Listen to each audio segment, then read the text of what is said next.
മംഗളൂരുവിൽ തീവ്ര ഹിന്ദുത്വ സംഘത്തിന്റെ ആക്രമണത്തിൽ കൊല്ലപ്പെട്ട വയനാട് പുൽപ്പള്ളി സ്വദേശി മുഹമ്മദ് അഷ്റഫിന്റെ മൃതദേഹം ബന്ധുക്കളെത്തി തിരിച്ചറിഞ്ഞ് നാട്ടിലേക്ക് കൊണ്ടുപോയി. മലപ്പുറം കോട്ടക്കൽ പരപ്പൂർ ജുമാ മസ്ജിദിൽ സംസ്കരിക്കും. സംഭവത്തിൽ 5 പേർ കൂടി അറസ്റ്റിലായി. ഈ വാർത്തയോടുകൂടി ബുള്ളറ്റിൻ പൂർണ്ണമാകുകയാണ്. ഇനി നാം മുന്നോട്ട് പ്രത്യേക പരിപാടി കാണാം. കൊല്ലപ്പെട്ട അഷ്റഫിന്റെ സഹോദരൻ അബ്ദുൽ ജബ്ബാർ ഉൾപ്പെടെയുള്ള ബന്ധുക്കൾ പുലർച്ചെ മംഗളൂരുവിലെത്തി മൃതദേഹം തിരിച്ചറിഞ്ഞു.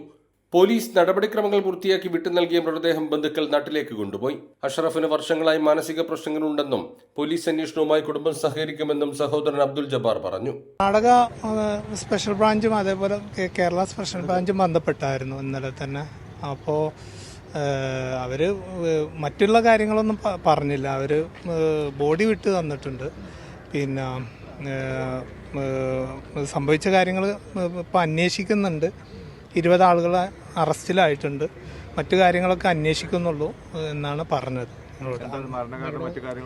മരണകാരണം മർദ്ദനം തന്നെയാണ്, ആൾക്കൂട്ട മർദ്ദനം തന്നെയാണ് സംഭവിച്ചിട്ടുള്ളതെന്നാണ് പറഞ്ഞത്. ആക്ച്വലി ഒരു 2 മണിക്കൂറോളം ഈ ബോഡി അവിടെ കിടന്നിട്ടുണ്ട് എന്നാണ് പറയുന്നത്. അപ്പം മരിച്ചവിടെ കിടക്കുകയാണ് ചെയ്തിട്ടുള്ളത്. ഞായറാഴ്ച വൈകുന്നേരമാണ് കുടുപ്പു ഭദ്ര കല്ലൂട്ടി ക്ഷേത്രത്തിന് സമീപത്ത് വെച്ച് അഷ്റഫ് ആക്രമണത്തിനിരയായത്. മൈതാനത്ത് ക്രിക്കറ്റ് കളിക്കുകയായിരുന്ന സംഘം ബാറ്റും വടികളും ഉപയോഗിച്ച് അഷ്റഫിനെ ക്രൂരമായി മർദ്ദിക്കുകയായിരുന്നു. സംഭവത്തിന് ശേഷം പ്രതികൾ രക്ഷപ്പെട്ടു. മർദ്ദനത്തിനിരയായ അഷ്റഫ് 2 മണിക്കൂറിലേറെ സമയം സ്ഥലത്ത് തന്നെ കിടന്നു. അജ്ഞാത മൃതദേഹമുണ്ടെന്ന വിവരം ലഭിച്ചതിനെ തുടർന്ന് പോലീസ് സ്ഥലത്തെത്തി ഇൻക്വസ്റ്റ് പൂർത്തിയാക്കിയ മൃതദേഹം പോസ്റ്റ്മോർട്ടത്തിന് അയച്ചു. പോസ്റ്റ്മോർട്ടത്തിലാണ് മർദ്ദനത്തെ തുടർന്നുള്ള ആന്തരിക രക്തസ്രാവമാണ് മരണകാരണമെന്ന് വ്യക്തമായത്.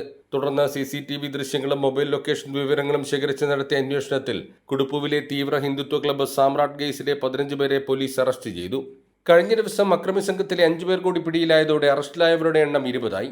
ആക്രമണത്തിൽ കൂടുതൽ പേർ പങ്കെടുത്തതായാണ് വിവരം. പാകിസ്ഥാൻ അനുകൂല മുദ്രാവാക്യം വിളിച്ചതാണ് ആക്രമണത്തിന് കാരണമെന്ന് പ്രചാരണം നടന്നെങ്കിലും ഇത് സ്ഥിരീകരിക്കുന്ന തെളിവുകളൊന്നും പോലീസിന് ലഭിച്ചിട്ടില്ല. കൗൺസിലർ സംഗീത നായക്കിന്റെ ഭർത്താവും മുൻ BJP കൗൺസിലറുമായ രവീന്ദ്ര നായക്കിന് ആൾക്കൂട്ടാക്രമണത്തിൽ പങ്കുണ്ടെന്നും പ്രതികൾ സജീവ സംഘപരിവാർ പ്രവർത്തകരാണെന്നും ആരോപണമുയർന്നിട്ടുണ്ട്. കൈരളി ന്യൂസ്, മംഗളൂരു.